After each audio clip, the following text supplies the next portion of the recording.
Antes da gente falar do Datafolha, só para a gente completar aqui essa informação da Carla sobre a ficha caindo em membros do primeiro escalão sobre a situação desesperadora do Brasil, a gente vai falar agora sobre o boletim quinzenal da Fiocruz.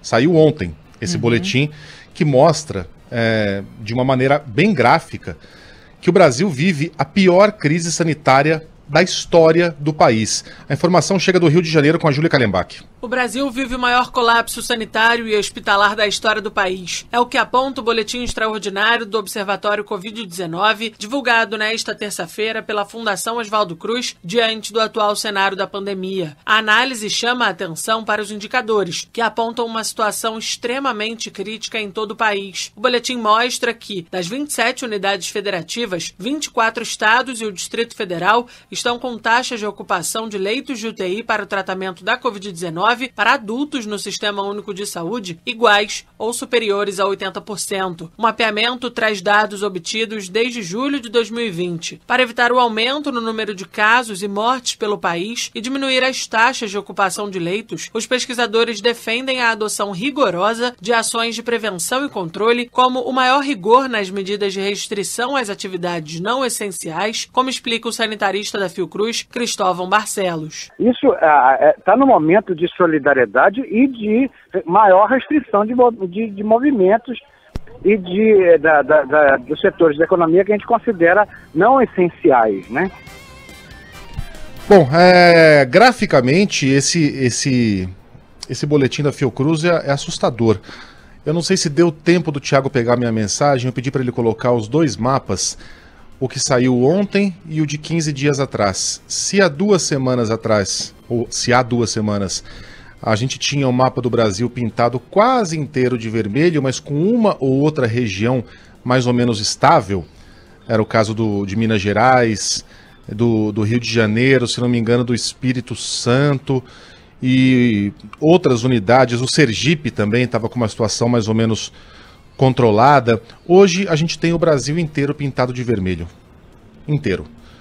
Com a exceção, se não me engano, agora estou puxando pela memória, de Roraima e do Rio de Janeiro. É isso. Do Rio de Janeiro e de Roraima. Roraima 73%, desculpa, em Rio de Janeiro 79%. Esses são os números que você tem aí também? São números que estão amarelos, né? Isso, exatamente. Números, os estados estão pintados de amarelo, mas não é que estão numa situação confortável, de jeito nenhum. São Paulo, por exemplo, tinha números muito parecidos com os do Rio de Janeiro 2 semanas atrás. 77%, o Rio hoje tem 79% de leitos ocupados. São Paulo já pulou para 89%. Em questão de 2 semanas. Rio Grande do Sul, 100%. Santa Catarina, 99%. Paraná, 96%. Esses números flutuam muito para cima ou para baixo. Goiás, 96%, 97%. Tocantins, 96%. Qualquer estado que você procure aí, os estados do Nordeste estão todos entre 85% e 95%, 96% no caso de Pernambuco. É uma situação de absoluto desespero. E as autoridades sanitárias já nos avisam que o pior não passou. A gente ainda não está no pico dessa segunda onda. Não. A gente vai viver ainda metade de um mês de março muito difícil. Se esses números continuarem nessa toada, daqui a pouquinho o Brasil inteiro vai estar com 100% de leitos ocupados. O que significa que se alguém tiver uma apendicite, não terá como ser internado. Se alguém quebrar a perna, não terá como passar uma noite no hospital. Se alguém tiver um câncer, um tumor, não vai ter como tratar a sua doença, um problema no rim qualquer, porque todos os leitos estarão ocupados por doentes da Covid-19. É uma situação de desespero. Essa ficha tinha que cair em algum momento, por mais negacionista que seja o governo e sejam seus apoiadores, e são, essa ficha tem que cair em algum momento, até que seja, mesmo que seja por motivos políticos. Mesmo que não seja por uma questão de compaixão, de humanidade, de empatia, que seja então por motivos políticos e eleitoreiros. Eu perguntei lá atrás, que a gente não sabe ainda, por que é que Bolsonaro demitiu Pazuello, mas era uma pergunta retórica. A resposta a gente já sabe, e está aqui nesse dado, do Datafolha. A rejeição ao trabalho de Jair Bolsonaro no combate à pandemia do coronavírus atingiu o maior nível desde o início da crise sanitária há pouco mais de um ano.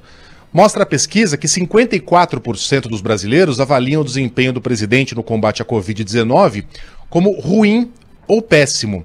Outros 22%, não sei se chegaram ontem da Lua, classificam o trabalho de Bolsonaro como ótimo ou bom e 24% como regular.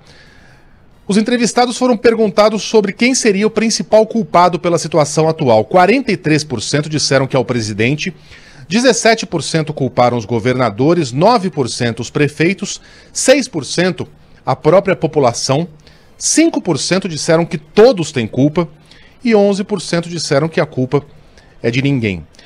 Eu já busquei repercussões aqui dessa pesquisa entre a tropa de choque online de Bolsonaro e, obviamente, ela já está sendo desqualificada porque, afinal de contas, é uma pesquisa do Datafolha, do Datafoice, o Instituto Comunista.